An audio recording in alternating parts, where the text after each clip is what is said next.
मोक्षमार्गस्य नेतारम् भेत्तारम् कर्म भूभृताम् ज्ञातारम् विश्वतत्त्वानाम् वन्दे तद्गुणलब्धये वन्दे तद्गुणलब्धये मोक्षमार्ग के नेता एवं कर्म पर्वतों के भेदक और विश्व के सब तत्वों के ज्ञायक चेतन संवेदक सद्गुण आप समान प्राप्त हो यही भावना पाकर दे विनय पूर्वक करूं वंदना बारंबार जिनेश्वर देव बारंबार जिनेश्वर देव। सूत्र बोलेंगे आप आएंगे तो चलिए। तत्वार्थ नामक ये महाशास्त्र है आचार्य उमा स्वामी द्वारा रचित।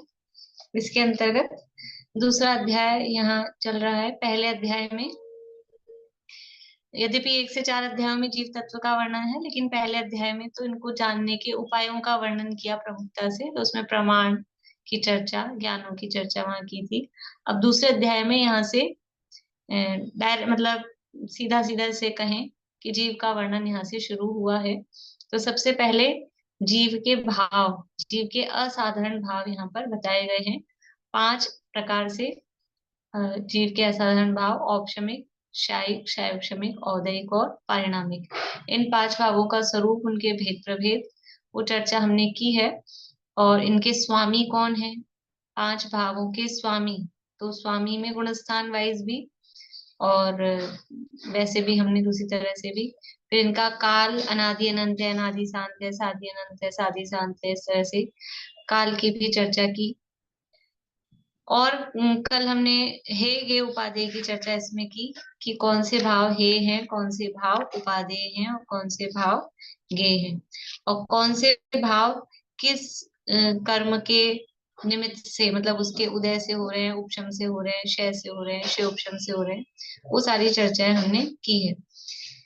अब यहाँ यहीं से पढ़ते हैं, या एक बात और अपन कर चुके हैं पहले कि 5 भावों का ये क्रम क्यों दिया। सबसे पहले औपशमिक, फिर शायिक, फिर शायोपशमिक, फिर औदयिक और फिर पारिणामिक। ये क्रम क्यों दिया, 5 भावों का ये क्रम देने का क्या कारण हो सकता है?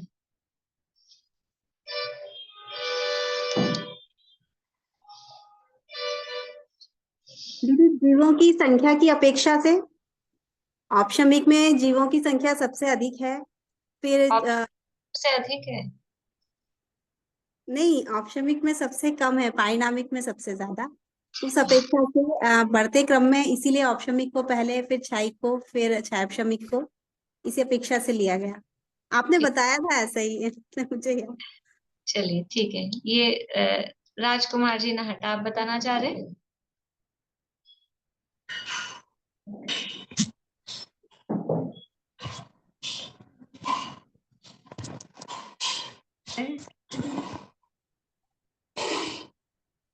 बोल।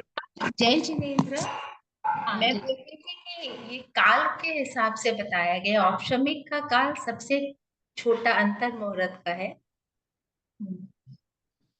और आगे भी बताइए। ज्यादा शायोपशमिक, शायिक का, फिर शायोपशमिक का। शायिक का काल कितना है? शायिक का काल तो हमेशा रहता है। नहीं, वो जो अपन ने वर्ड्स दिए ना उसमें बताइए, जैसे इसका सादी सांस अनंत, आदि अनंत है, और फिर आदि अनंत। का क्या बोल रहे हैं? क्षमिक का काल कितना है? सादी शांत। क्षमिक में कुछ का सादी शांत है, कुछ का शैक्षणिक में हमेशा दो तरह से चलेंगे ना, तो अच्छा, कुछ का साधी शांत है, किसका है साधी शांत? सायोपशमिक का। शैक्षणिक में जो 18 भेद है, उन 18 में से किनका साधी शांत है?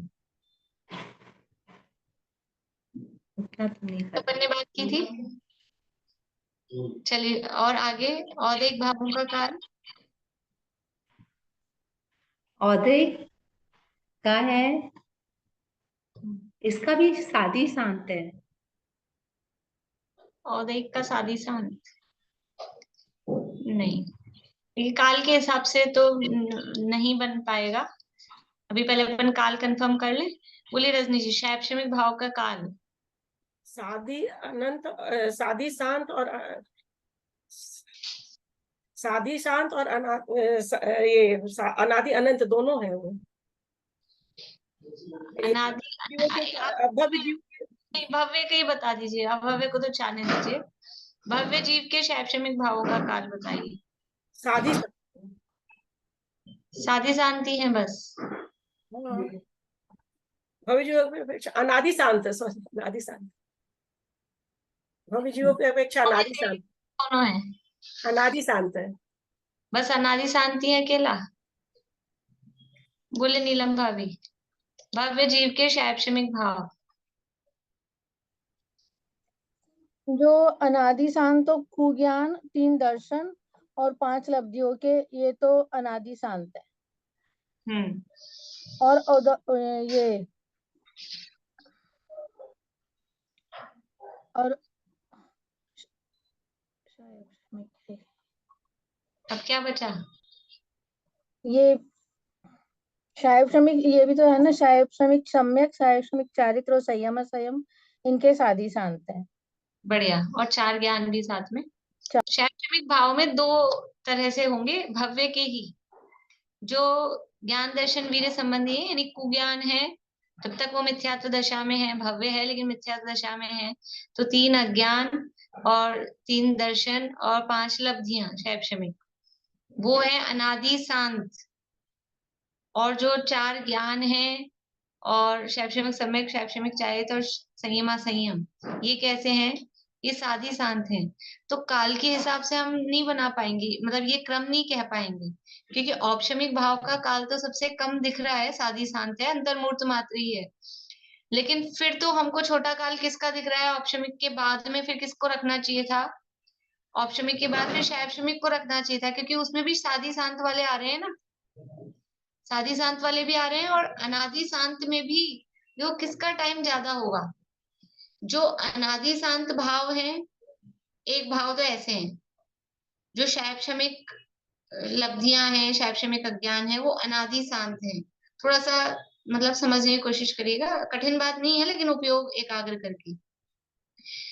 जो अनादि काल से हमारे हमें कुमति ज्ञान, कुशुद्ध ज्ञान या अंतराय कर्म का शिवक्षम चल रहा है, शैक्षणिक लब्धियां हैं, अनादि काल से है, यहाँ आके स्टॉप हो गई, अनादि शांत। ठीक है। अब ये जो नया प्रकट हुआ, कौन सा शायिक भाव नया प्रकट हुआ? शायिक भाव से कंपेयर कर रहे हैं। शायिक भाव नया प्रकट हुआ, यहाँ से नया प्रकट हुआ, और साधी अनंत है, नया प्रकट हुआ है, अनंत काल तक रहेगा। तो ये अनादि से था, तो ये अनादि कितना है पीछे? ये भी अनंत काल है ना पीछे अनादि। ये अनादि से था कुज्ञान, और यहाँ तक आके रुका, शांत हो गया, अनादि शांत। और ये यहाँ प्रकट हुआ नया साधी, और अब ये चलेगा आगे अनंत काल तक। तो ये अनादि वाला टाइम भी अनंत है पीछे का, और ये आगे जो चल रहा है ये भी अनंत है। ये कौन से 2 भावों की बात कर रहे हैं अपन? एक तरफ तो है ये शैक्षणिक भाव जो अनादि काल से चल रहे हैं, है ना, शैक्षणिक कुज्ञान, शैक्षणिक दर्शन और शैक्षणिक लब्धि, ये शैक्षणिक भाव अनादि शांत है। और दूसरी तरफ है शायिक भाव जो साधी अनंत है। तो दोनों में से किसका काल अधिक है? प्रश्न समझ में आया कि नहीं आया? कंपेयर हम कर रहे हैं शैक्षणिक भाव के काल को और शायिक भाव के काल को, क्योंकि प्रश्न यहाँ ये आ गया है कि काल के आधार पे ये रखा गया है क्रम। तो किसका काल अधिक है? शायोपशमिक भाव जो अनादि काल से लेके आज तक चला, वो अधिक है, या जो आज चालू होगा और अनंत काल तक चलेगा शायिक भाव, उसका काल अधिक है। शायब शमिक का अधिक है कि शायिक का अधिक है? जो जवाब दे रहे हैं देंगे वो उसको बताएंगे भी कि हम ये जवाब क्यों दे रहे हैं। बाकी जो लोग दे रहे हैं वो तो सब सही दे रहे हैं, बाकी लोग दे ही नहीं रहे हैं। प्रीति कहाँ है तुम्हारी उंगली? रजनी जी, हरियाणा, सुमन जी कंफ्यूज है। बढ़िया, सबका जवाब सही आ रहा है, सबका सही जवाब आ रहा है। कारण क्या है बोलिए अंकल। क्योंकि अनंत तक है ना, आपकी आवाज नहीं आई सही। अनंत तक है ना, अनंत शादी अनंत। नहीं, अनंत तो है, आपको हाँ बताना ही है कि वो अधिक क्यों है। भाई ये भी तो अनंत है, अनादि काल भी तो अनंत ही है ना, पीछे वाला टाइम भी तो अनंत ही है ना, अनादि नहीं, वो वाला तो भी तो अनंत है। अनादि अनंत तो बड़ा है, लेकिन अनादि अनंत नहीं कह रहे, आप बात हाँ समझिए। ये अनादि से लेके आज तक का जो टाइम है वो टाइम भी तो अनंत काल हुआ है ना, पीछे का टाइम भी तो अनंत काल हुआ है, तो ये भी अनंत काल है और ये भी अनंत काल है। फिर दोनों अनंत में से कौन सा अनंत वाला बड़ा है? अनंत वाला ही बड़ा है अनादि से तो।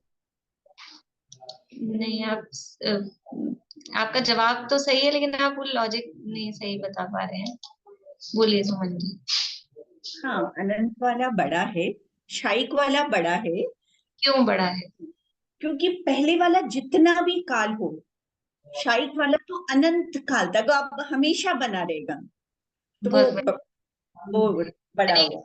ये तो पीछे अनादि से चला आया लेकिन ये यहाँ रुक गया। अब ये तो जितना था उतना ही रहेगा, है ना, भूतकाल तो। और ये भविष्य तो एंडलेस है, हमेशा भूतकाल से भविष्य काल अनंत गुना बड़ा होता है। यद्यपि भूतकाल भी अनंत हो गया पीछे, आज तक हमारा भूतकाल कितना है कि अनंत काल हो गया, लेकिन उस अनंत भूतकाल से भी जो भविष्य आने वाला है वो हमेशा अनंत गुना अधिक ही होगा, कि भविष्य तो अब चलता रहे, मतलब भविष्य तो रहेगा ही ना, एंडलेस है। इसलिए शायिक भाव का टाइम ज्यादा है, वो साधी अनंत, वो अधिक काल है, लेकिन फिर भी शायिक भाव को दूसरे नंबर पे रखा है। समझ में आ रही बात? ये डिस्कशन किस बात पे चल रहा है कि ये 5 भावों का क्रम काल के आधार पे दिया है, ऐसा यदि हम कहते हैं तो ये बात सही नहीं बनती है, क्योंकि औपशमिक भाव का काल तो कम है पर शायिक भाव का काल अधिक है शायब शमिक भाव से, तो फिर सेकंड नंबर पे शायब शमिक भाव को आ जाना चाहिए था। और ऐसे ही औदिक भाव भी अनादि काल से हैं और अंत आ जाएगा उनका भी। औदिक भाव भी अनादि शांत है ना। औदिक भाव कैसे हैं? भव्य की बात कर रहे हैं, अभव्य को नहीं लाना अभी तो। भव्य के औदिक भाव कैसे हैं? वो भी अनादि शांत है ना, उनका भी अंत आ जाएगा। और शायिक भाव तो साधी अनंत है, तो टाइम तो शायिक भाव का ज्यादा है, शायब शमिक भाव से भी और औदिक भाव से भी। शायिक भाव का टाइम ज्यादा है लेकिन फिर भी शायिक भाव को दूसरे नंबर पे रखा है, तो उसके पीछे कारण क्या है? वो जीवों की संख्या के आधार पे, जिन्होंने बताया था पहले ही मैंने बताया था। औपशमिक भाव में जीवों की संख्या सबसे कम है, क्यों? तो वहां पे वो दोनों लॉजिक अपन देते हैं कि उसका टाइम ही कम है और उसके गुणस्थान भी कम है। गुणस्थानों की जब अपन ने चर्चा की थी तब ये चर्चा अपन ने कर ली थी कि इनका ये क्रम इसी आधार पे रखा है। औपशमिक भाव के गुणस्थान कौन से हैं? औपशमिक भाव के गुणस्थान अनीता जी बता सकते हैं आप? 1 से 12 गुणस्थान, नहीं 1 से 10 गुणस्थान। ऑप्शन औपशमिक ऑप्शन औपशमिक 11 1 से एक से नहीं होता, औपशमिक भाव एक से नहीं होता। औपशमिक भाव बोलिए, कौन बता रहे हैं? शीला भाभी बोलिए। कुछ लोगों के क्या है कि इतने इतने से चेहरे दिखते हैं, वो उस पे भी नाम आ जाता है तो वो चेहरा भी नहीं समझ आता है। थोड़ा सा आप मोबाइल को ठीक से रखा करिए ताकि अच्छे से दिख सके, एक्सप्रेशन ही नहीं समझ आता। बहुत लोगों के ऐसे ही दिख रहे हैं, आशा आंटी का, भाजी का, शीला भाभी का, सबके इसी तरह से मेरा दिखते तो हैं सही चेहरे आता है, में, मेरा नाम तो सही है, ऊपर से आगे मेरा तो सही आ रहा है ना चेहरा। आ रहा है। अब बोलिए। औपशमिक भाव तो चौथे गुण स्थान से आएगा, चौथे से कहाँ तक? 7वें तक। 7वें तक। बोलिए आप। चौथे से 11वें गुण स्थान तक। चौथे से 11वें तक औपशमिक भाव के गुण स्थान है 4 से 11। ठीक है, अब फटाफट फटाफट बता दीजिए कब तक किया हुआ है। शायिक भाव के गुण स्थान बोलिए नीता आंटी, शायिक भाव के गुण स्थान। चौथे से सिद्ध तक। 4 से 14 और सिद्ध है ना। और शैवशमिक भाव के गुण स्थान, शैवशमिक भाव के गुण स्थान 1 से 12। 1 से 12। देखो यदि भी गुण स्थान अपन देख रहे हैं तो 1 से 12 शैवशमिक भाव में आ रहे हैं, यानी 12 गुण स्थान। और शायिक भाव में कितने आ रहे हैं? 4 से 14, तो कितने हुए गुण स्थान? तो 11 तो गुण स्थान हो गए 4 से 14 तक, और सिद्ध भगवान भी आ गए, तो बराबर से हो गए लगभग। 12 उसमें और 12 इसमें। लेकिन संख्या किसकी ज्यादा है? शायिक भाव वालों की संख्या ज्यादा है कि शैवशमिक भाव वालों की संख्या ज्यादा है? किसकी संख्या ज्यादा होगी? अभी औदिक भाव भी साथ में चर्चा कर लेते हैं, फिर एक साथ ही कर लेंगे। औदिक भाव के गुण स्थान,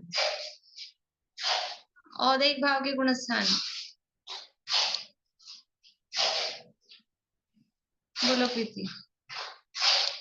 1 से 14। औदिक भाव के गुण स्थान 1 से 14 है। ठीक है, अब इसमें तो खैर 14 आ रहे हैं, तो ये तो थोड़े अपने को वैसे भी ज्यादा दिख रहे हैं, और उन दोनों में लगभग गुणस्थान बराबर से आ रहे हैं, शायिक भाव और शैवशमिक भाव में। फिर भी जीवों की संख्या किसमें ज्यादा होगी? काल तो हमने देख लिया, काल तो शायिक भाव का ज्यादा है, शैवशमिक भाव का कम है, लेकिन जीवों की संख्या किसमें ज्यादा है? बोलिए रजनी जी। शायिक में। शायिक भाव में जीवों की संख्या ज्यादा है। सब मना कर रहे हैं, बोलिए। औदिक भाव में, औदिक भाव में तो है। अभी अपन शायिक और शैवशमिक में कंपैरिजन कर रहे हैं। शायिक और शैवशमिक में से शैवशमिक भाव वाले जीवों की संख्या ज्यादा है। क्यों है ज्यादा? कारण क्योंकि वो वो शादी शांत है, पर वो शादी अनंत है, अनादि अनंत है, शादी अनंत है। नहीं, ये लॉजिक नहीं है। बोलिए आयुष। हाँ भी इसमें पहला गुण स्थान भी आ रहा है, और पहले गुण स्थान में निगोद जीव भी होते हैं और वो बहुत अनंत हैं, तो बहुत बढ़िया, बहुत बढ़िया, ये बताया था मैंने। हाँ क्योंकि आपने।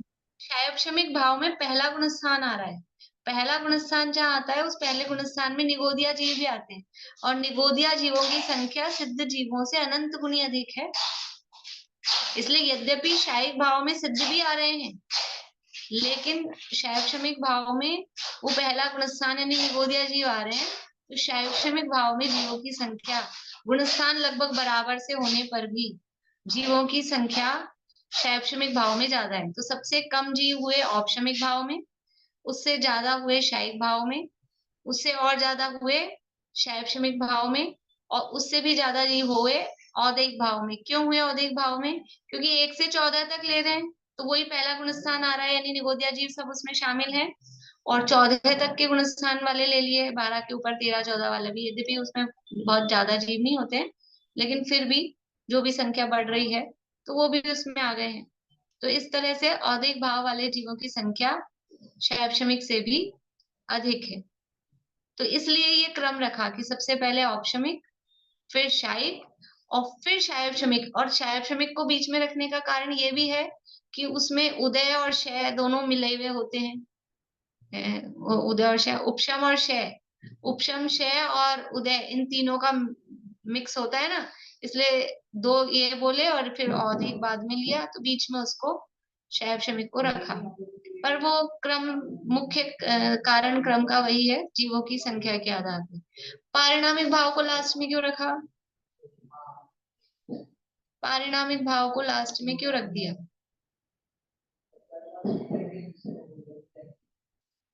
बोले अशांति। वो तो सभी जीवों के, पूरे जीव जितने एक से लेकर सिद्धों तक सबके पारिणामिक भाव। बढ़िया, क्योंकि पारिणामिक भाव तो पहले गुणस्थान से लेके चौथे तक और सिद्धों में सब में पाया जा रहा है। इसलिए जितने ये सारे अभी तक तो हम कुछ कहीं इधर से कम कर रहे थे, कहीं उधर से कम कर रहे थे। औदैहिक भाव में सिद्ध माइनस से, शायिक भाव में 1 से 3 गुणस्थान माइनस से, शैक्षणिक भाव में 13-14 गुणस्थान और सिद्ध माइनस थे। लेकिन पारिणामिक भाव में कोई माइनस नहीं है। सारे जीव पहले गुणस्थान से लेके सिद्ध तक सभी जीव इसमें शामिल हैं। तो सबसे ज्यादा संख्या कौन से भाव वाले जीवों की है? पारिणामिक भाव वाले जीवों की संख्या सबसे अधिक है। इसलिए संख्या के आधार पर ये क्रम यहाँ पर सूत्र में दिया गया है। ठीक है, अब यहाँ से पढ़ते हैं, फिर इसमें लाभ की भी चर्चा अपने को करनी है। पेज नंबर 101 की लास्ट लाइन से अपने को पढ़ना है। तत्वार्थ मणि प्रदीप में पेज नंबर 101 लास्ट लाइन।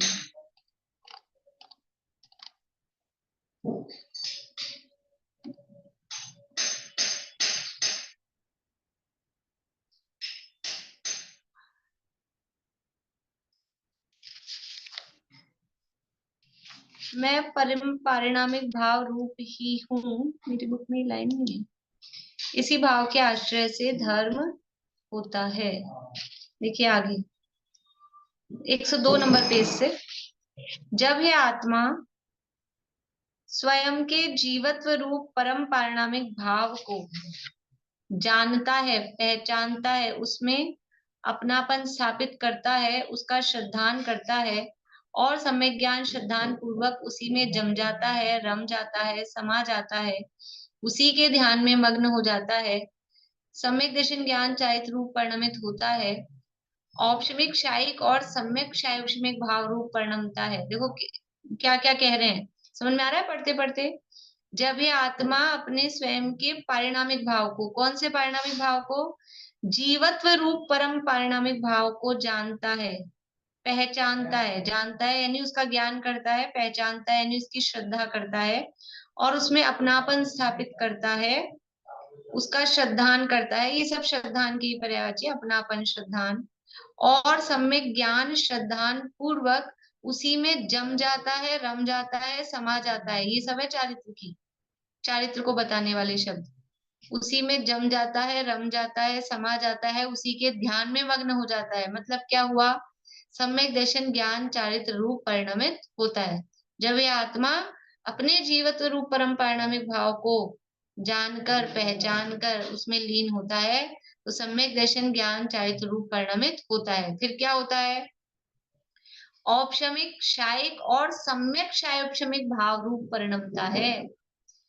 जब ये अपने सम्यक दर्शन ज्ञान चारित्र रूप परिणमित होता है, अर्थात औपशमिक भाव रूप परिणमित होता है, औपशमिक सम्यक तो प्राप्त होता है।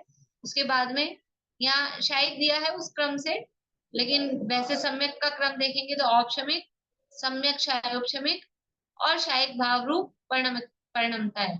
तो शायोपशमिक भाव के साथ क्या लिखा है? सम्यक शायोपशमिक भाव, यानी वो शायोपशमिक सम्यक तो शायोपशमिक चारित्र, संयमा संयम या जो 4 ज्ञान है, शायोपशमिक सम्यक ज्ञान, उन रूप परिणमता है। तो फिर क्या होता है? उसका फल क्या होता है? ये 3 भाव ले लिए तो संपूर्ण औदैहिक भावों का अभाव कर देता है। जब ये औपशमिक शायिक और सम्यक शायोपशमिक भाव रूप परिणमता है, सम्यक दर्शन ज्ञान चारित्र रूप, तो फिर संपूर्ण औदैहिक भावों का अभाव कर देता है, संसार से मुक्त हो जाता है। कब हो रहा है? जब अपने परम पारिणामिक भाव को, जीवत्व रूप परम पारिणामिक भाव को पहचानता है। कल अपन ने बात की थी कि ये एक पारिणामिक भाव है, इसकी विराधना का फल तो औदैहिक भाव है और इसकी आराधना का फल औपशमिक शायिक और सम्यक शायोपशमिक भाव है। तो जब ये जीव अपने पारिणामिक भाव को पहचानता है, इसकी आराधना करता है, तो औदैहिक भाव पूरे खत्म हो जाते हैं, औपशमिक शायिक और शायोपशमिक भाव, सम्यक शायोपशमिक भाव परिणमित होते हैं और फिर वो संसार से मुक्त हो जाता है, सिद्ध दशा रूप परिणमित होकर अनंत काल तक अनंत सुख का उपभोग करता है। अनंत काल तक फिर अनंत सुख में लीन रहता है।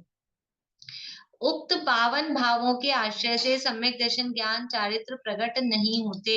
52 भाव कहाँ आ गए? उक्त 52 भावों के आश्रय से सम्यक दर्शन ज्ञान चारित्र प्रकट नहीं होते। 52 भाव कौन से हैं? बोलिए अर्चना जी। हाँ, ये 52 भाव जो औपसमिक से लेकर और औदायक तक बताए हैं वो 52 है, और पारणामिक 13 द्रव्य रूप है, तो वो पर्याय रूप है। औपशमिक से लेके औदैहिक तक वो 52 हो गए पूरे। हाँ, 52 हो जाएंगे। 53वां भाव तो पारणामिक भाव है ना, तो दो वो भी तो जोड़ने पड़ेंगे ना उसमें, भव्यत्व।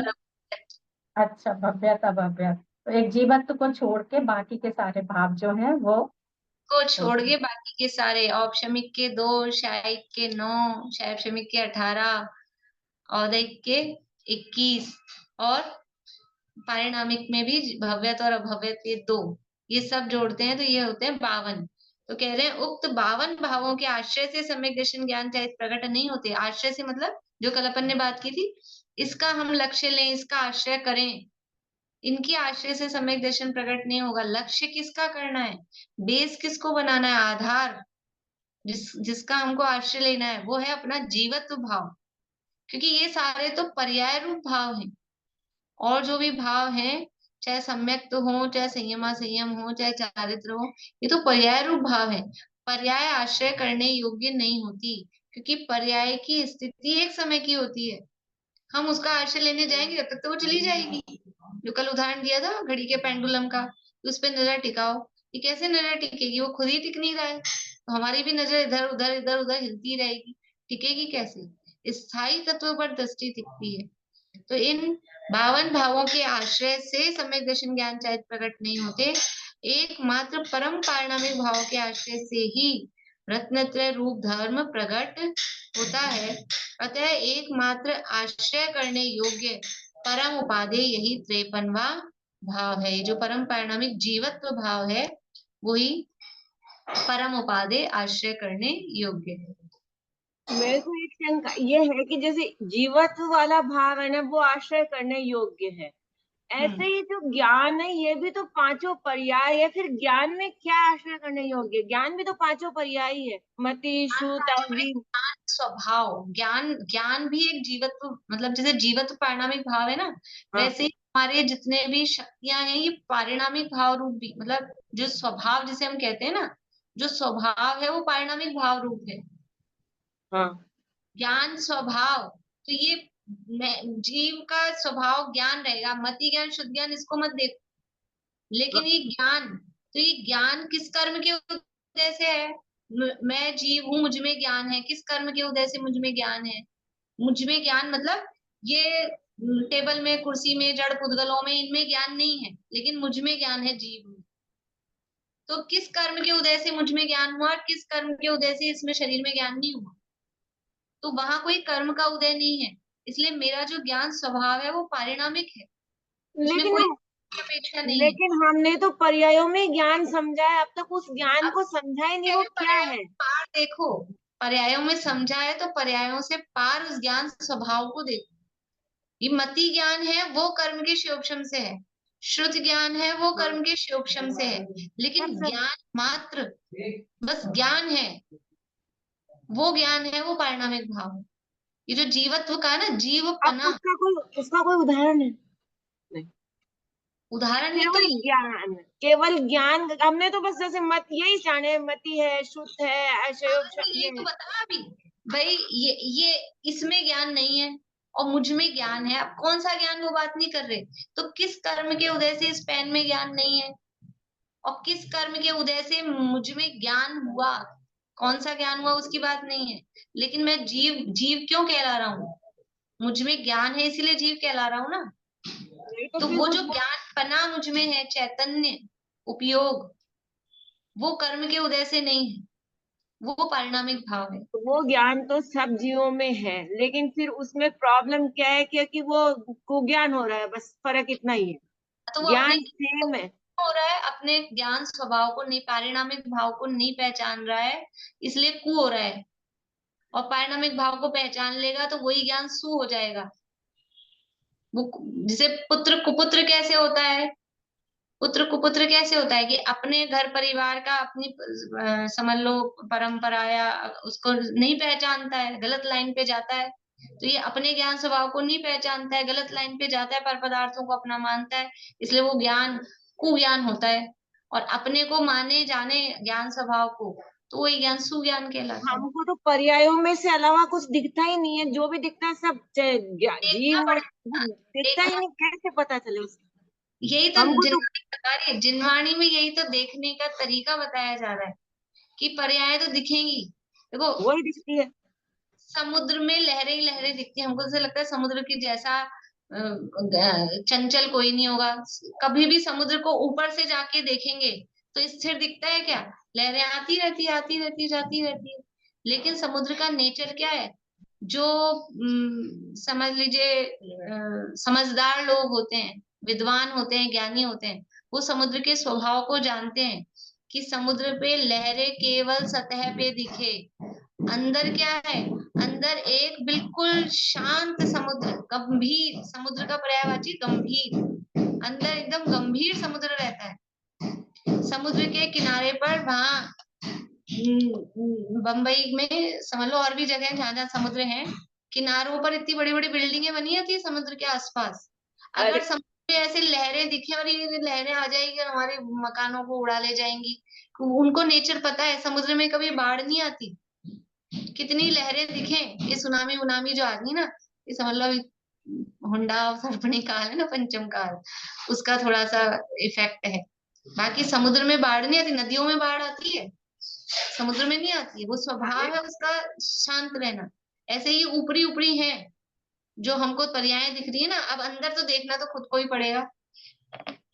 वही तो ना, जैसे हमने आत्मा के इतने गुण स्पर्शी और ये सब ज्ञानानंद स्वभाव, ये सब सुन लिए, ज्ञान सुन लिए, एक मिनट भी तो, एक सेकंड भी तो पता नहीं चलता, विकल्प कुछ ही नहीं पता चलता। नहीं तो एक मिनट भी विचार नहीं करते, विचार करना पड़ेगा। ये जो कहा गया है ना, ये जो बात की 5 भाव पड़े और पारिणामिक भाव का ये स्वरूप यहाँ बताया जा रहा है, बैठ के उसको विचार करना पड़ेगा।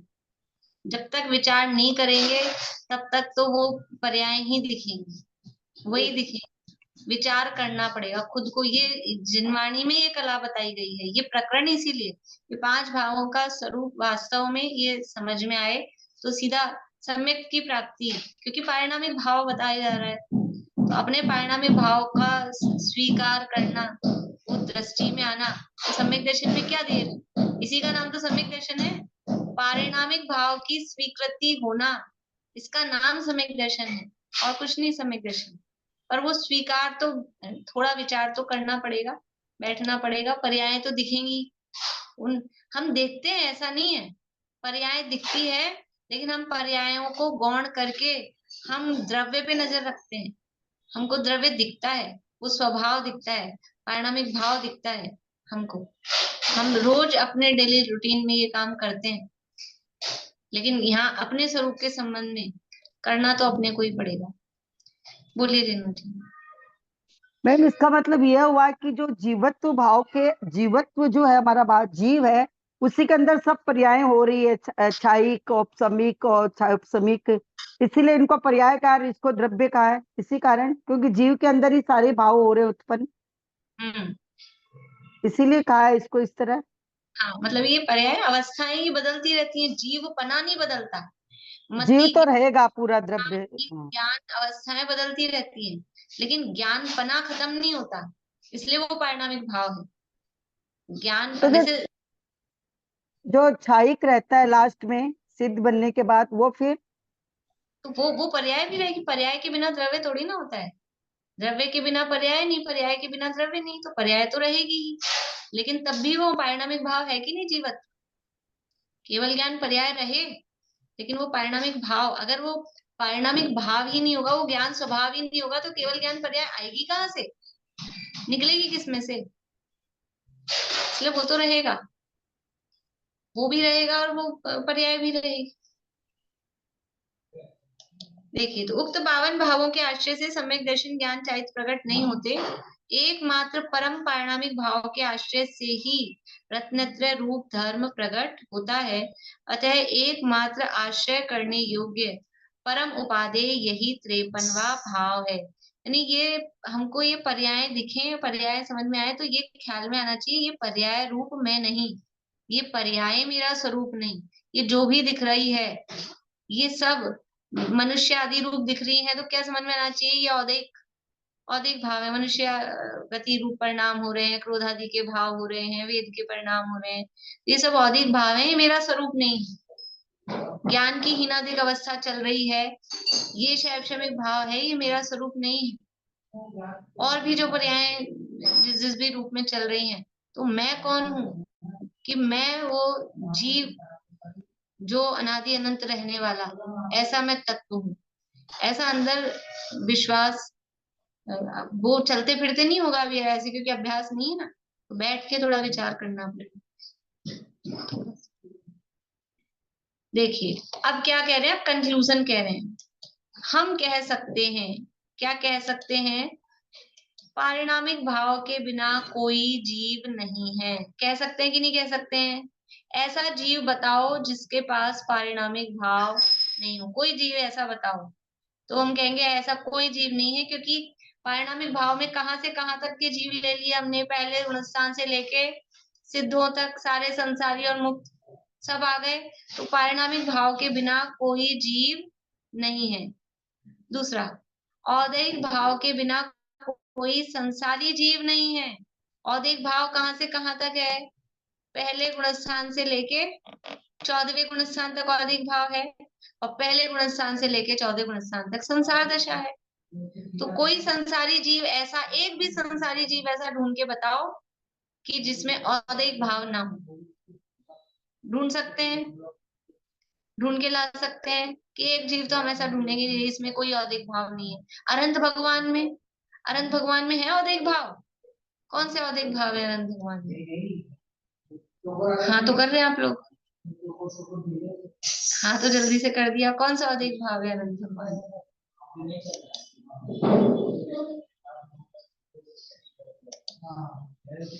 बोली रूपम।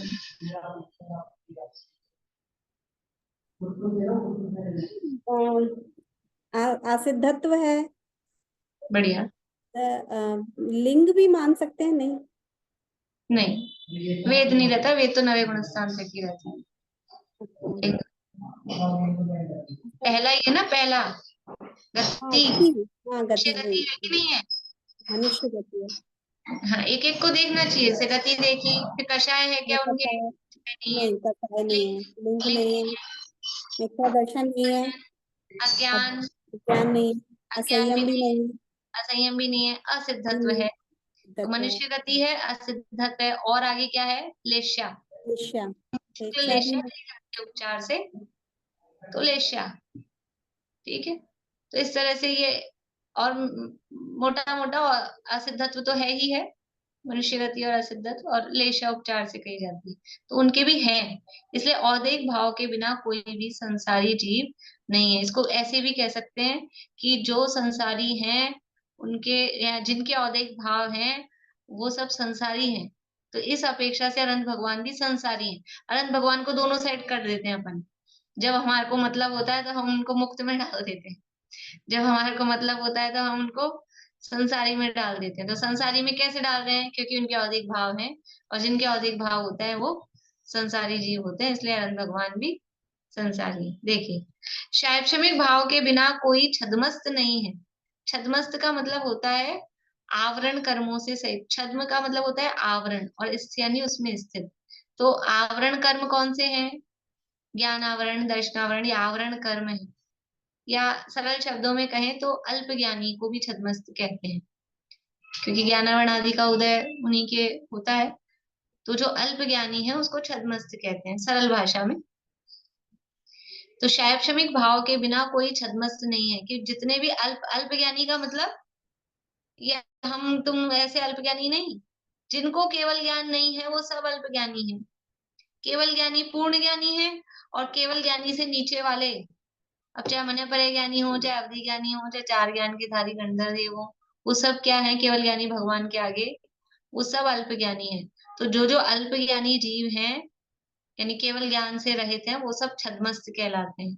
तो शैक्षणिक भाव के बिना कोई छद्मस्त नहीं है। कैसे नहीं है? इस लाइन को बताओ क्लियर करके आयुषी। क्या भाभी? ये जो लाइन लिखी है, शैक्षणिक भाव के बिना कोई छद्मस्त नहीं है, तो कैसे सिद्ध करोगे इसको आप? छद्मस्त का अर्थ बता दिया, अज्ञानी, अल्पज्ञानी। अगर इस मतलब कुछ ज्ञान, गुणस्थान से देखो आप, शैक्षणिक भाव के गुणस्थान देखो, शैक्षणिक भाव की बात चल रही है ना। हाँ तो शैक्षणिक में तो 6th और शैक्षणिक मुनिराज, भाव का गुणस्थान अभी तो देखा था अपन ने। फर्स्ट टू नहीं समझ में आ रहा मेरे को ऐसे। बोलिए सरिता जी, शैक्षणिक भाव के गुणस्थान कौन से हैं? 1 से 12। 1 से 12। अब इस लाइन को आप सिद्ध कर सकते हो, शैक्षणिक भाव के बिना कोई छद्मस्त नहीं है। सिंपल है, बस गुणस्थान आपने देख लिए तो बस। भाई 1 से 12 गुणस्थान शैक्षणिक भाव के हैं।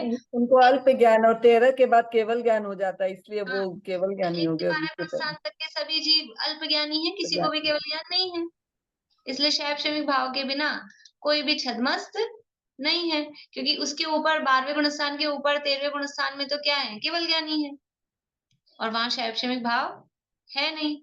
इसलिए शैक्षणिक भाव के बिना कोई छद्मस्त नहीं है, क्योंकि शैक्षणिक भाव 1 से 12 गुणस्थान तक पाया जा रहा है। 12 गुणस्थान तक के ही जीव छद्मस्त यानी अल्प ज्ञानी वो है। शायिक भाव के बिना शायिक समकिति, शायिक चारित्रवंत और अरहंत तथा सिद्ध नहीं है। शायिक भाव के बिना कोई भी शायिक समकिति, शायिक सम्यक्त के गुणस्थान कौन से होते हैं? शायिक सम्यक्त्व के गुणस्थान यद्यपि अपन सब पढ़ चुके हैं, लेकिन मैं केवल क्योंकि मुझे लग रहा है सब बहुत सारे लोगों को याद नहीं है, इसलिए रिवीजन कर रही हूँ। 4 से लेके सिद्धों तक। बढ़िया, 4 से लेके सिद्धों तक, चौथे से सिद्ध तक ये शायिक सम्यक के गुणस्थान है। शायिक चारित्र के गुणस्थान, शायिक चारित्र के गुणस्थान जिनके पास अभी भी लिखा हुआ नहीं हो तो लिख लीजिए जरूर। बोलिए अनीता आंटी। 6 से लेकर 14वें तक।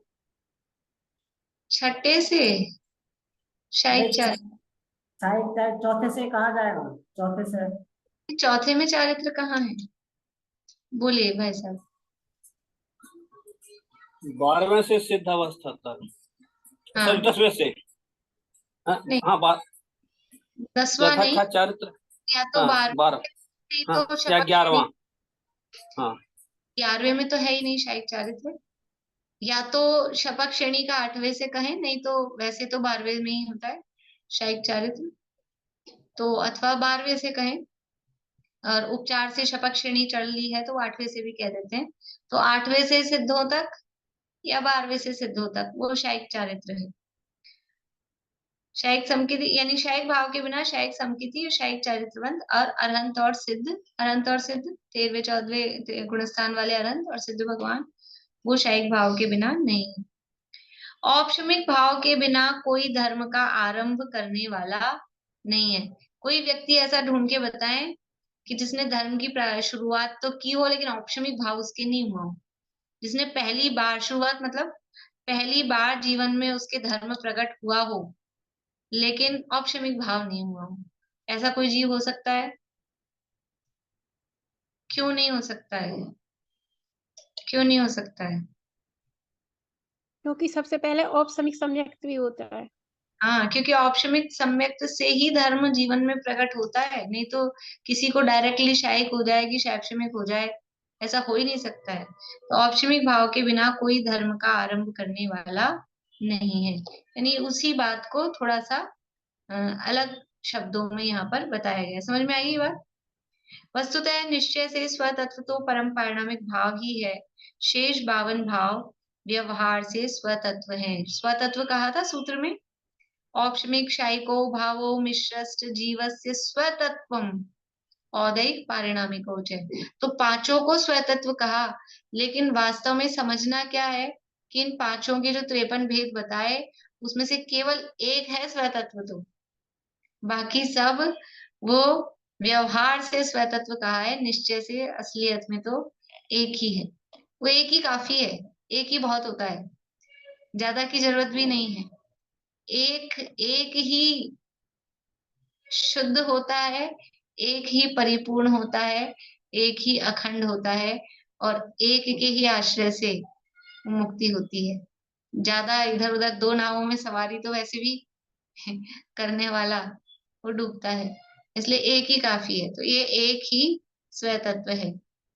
अतः जिन भव्य जीवों को अनंत काल तक के लिए अनंत सुख रूप परिणमित होना है, अनंत सुखी होना है, मुक्त दशा प्राप्त करना है, मोक्ष में जाना है, वे भव्य जीव परम पारिणामिक भाव रूप निज भगवान आत्मा का आश्रय करें, उसी को जाने, निज रूप जाने, निज रूप माने, उसी में अपनापन स्थापित करें, उसी में जम जाएं, रम जाएं, समा जाएं, और अनंत काल तक अनंत सुख का उपभोग करें।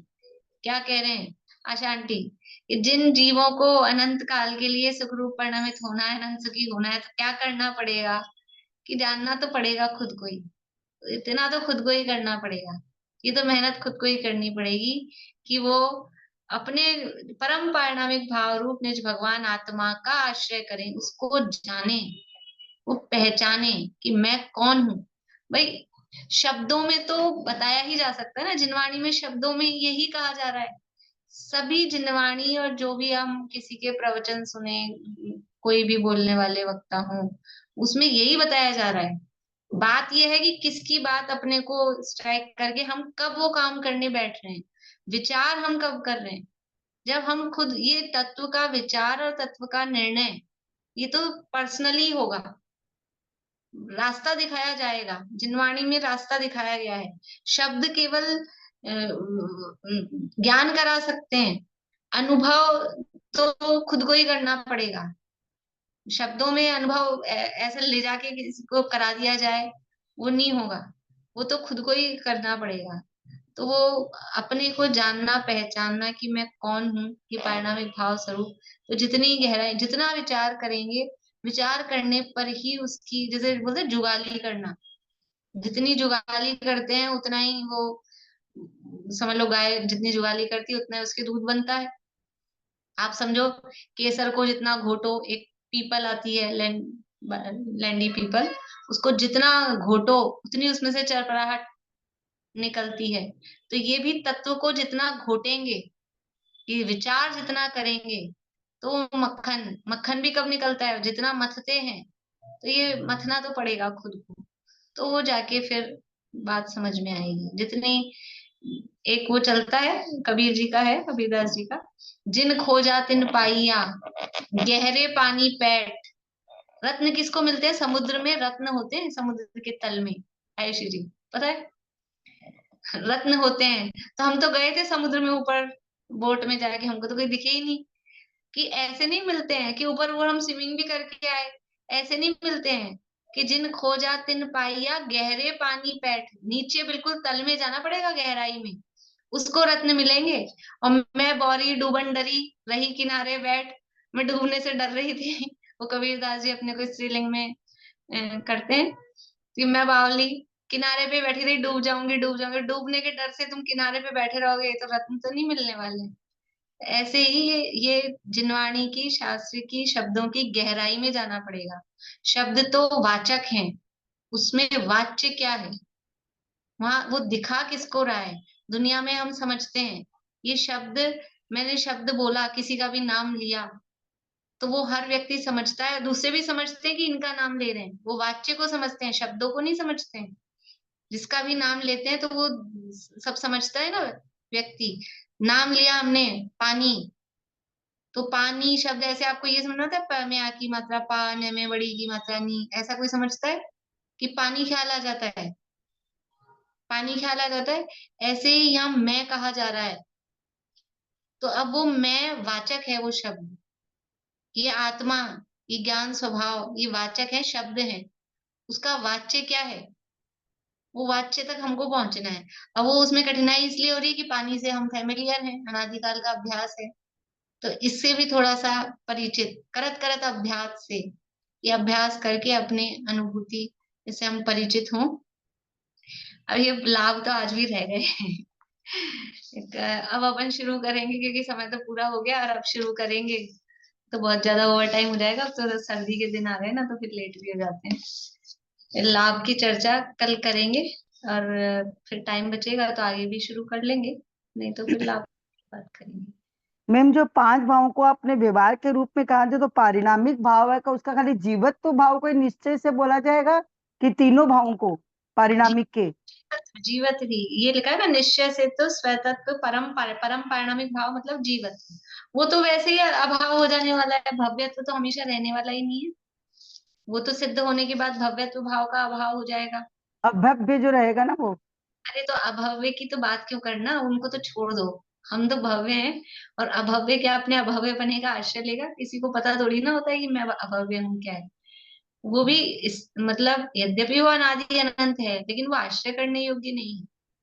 वो उसका ये आश्रय, आश्रय के लिए नहीं बोल रही हूँ, निश्चय और व्यवहार की बात कर रही हूँ मैं। तो भी वो व्यवहार रूपी कहा जाएगा। निश्चय से तो वो जीव ही है, ये तो अवस्था की अपेक्षा से मतलब वो कहा गया है, इसलिए उसको गौण करते हैं, मतलब उसको ध्यान नहीं देते। अभी यहाँ तो अब जीवत्व की बात कर रहे हैं। वो तो उनको पारिणामिक भाव में रखा क्यों?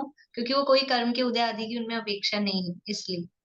तो अभी भव्य अभव्य की बात नहीं है, और अभव्य की भी बात नहीं है कि वो निश्चय से है उसका। जीवत्व की ही बात केवल क्या करते, तो बाकी सबको एक खाते में डाल दिया। जीवत्व के सामने में बाकी सारे एक खाते में। चलिए, बोलिए। एक लाइन और मैंने मेरे समझ में नहीं आती। ऐसा कहते हैं ज्ञान ज्ञान को ही जानता है, ज्ञेय को नहीं जानता। हम तो जो देख रहे हैं किताब कॉपी, हमको तो ये दिख रही है, ज्ञान को ज्ञान कैसे जानता? देखो जैसे ज्ञान, अब जैसे ये देखा तो ये ज्ञेय हुआ ना, इसको जाना ना। खींचती कैमरे में फोटो खींचती है ना? तो वो कैमरे में फोटो आई, किसकी आई? कैमरे में क्या आया?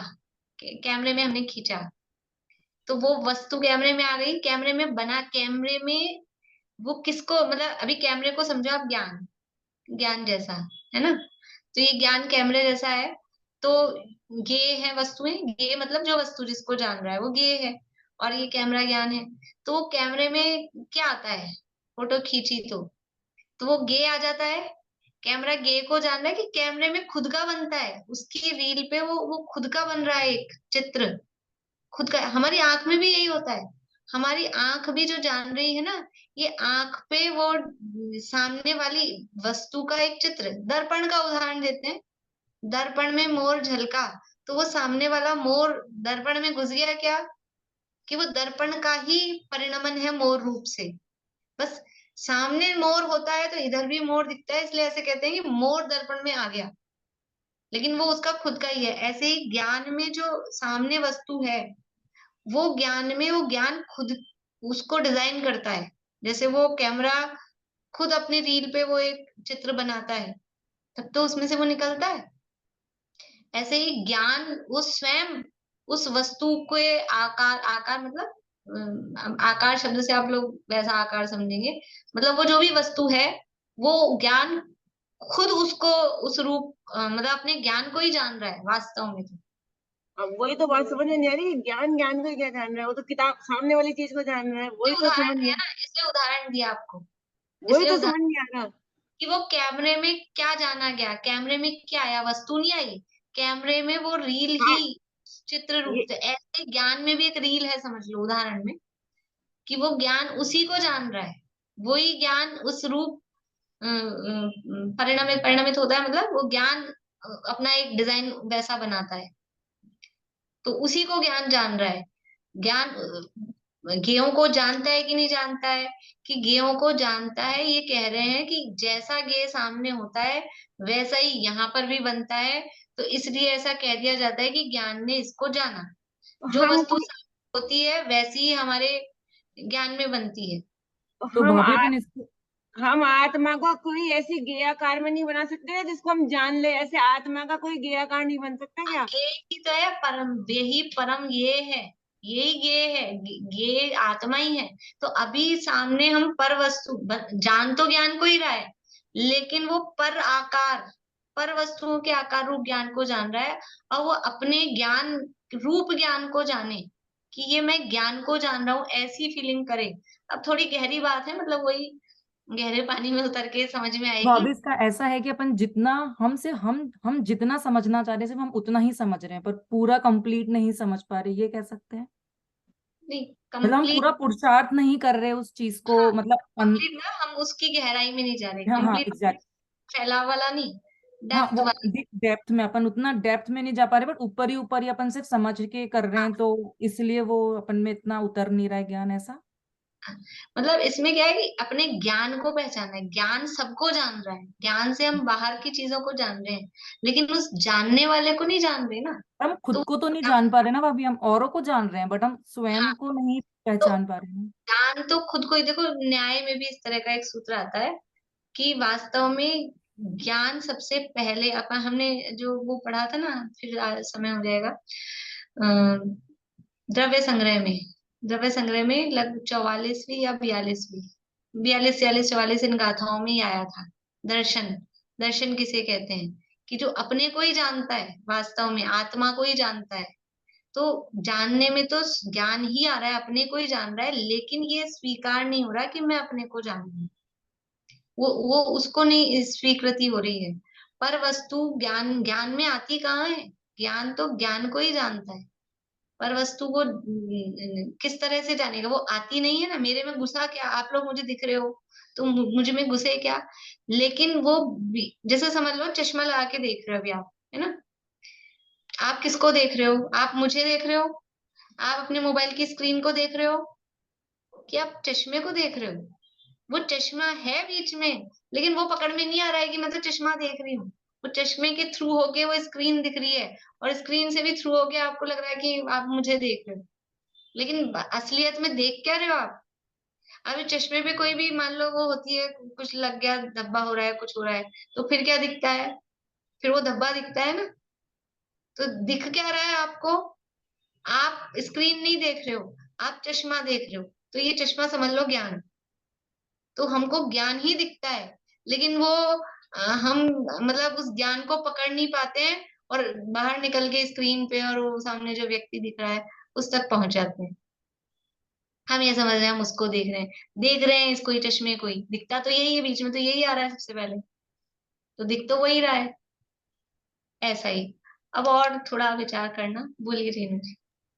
नहीं, मैं मेरे को तो अच्छा डाला कि जो लाइन है ना, जिन परम पे नी सुबुद्धि छेनी डारी अंतर भेदिया, वर्णादि अनुरागादि ते निज भाव को न्यारा किया, निज माही निज के हेतु निज कर आप को आपे गयो, गुण गुणी ज्ञाता ज्ञान गे मझार कछु भेद है न रहो।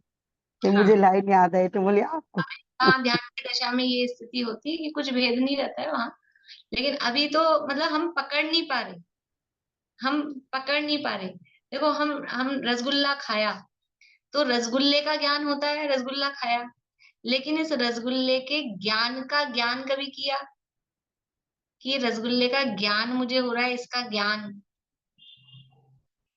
वो मिठास का ज्ञान, मीठा खाया ना, तो उस मीठे का ज्ञान, लेकिन इस ज्ञान का ज्ञान, विचार न करने की बात है, थोड़ा सा विचार करेंगे, जो जितना समझ पाएंगे, तो विचार करने से होगा, थोड़ा अभ्यास से होगा, लगना पड़ेगा, सोचना पड़ेगा, लगना पड़ेगा मतलब ऐसा नहीं, पर विचार के लिए लगना पड़ेगा, थोड़ा विचार करना पड़ेगा। चलिए जनवानी।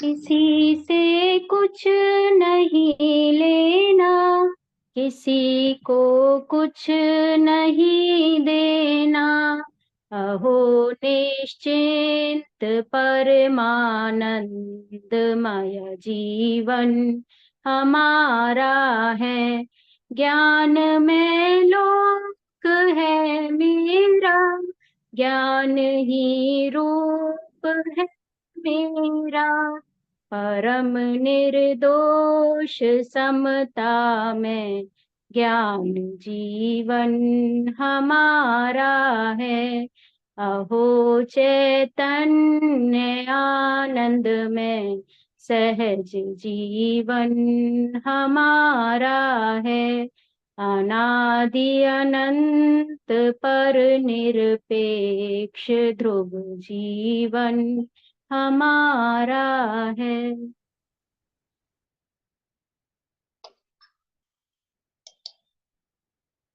हम्म। 。 . 。 . 。 . . . . 。 . . . . . . . 。 . . . . 。 . . 。 . . . 。 . . 。 . 。 . . 。 . 。 . 。 . 。 . 。 . 。 . 。 . . 。 . है।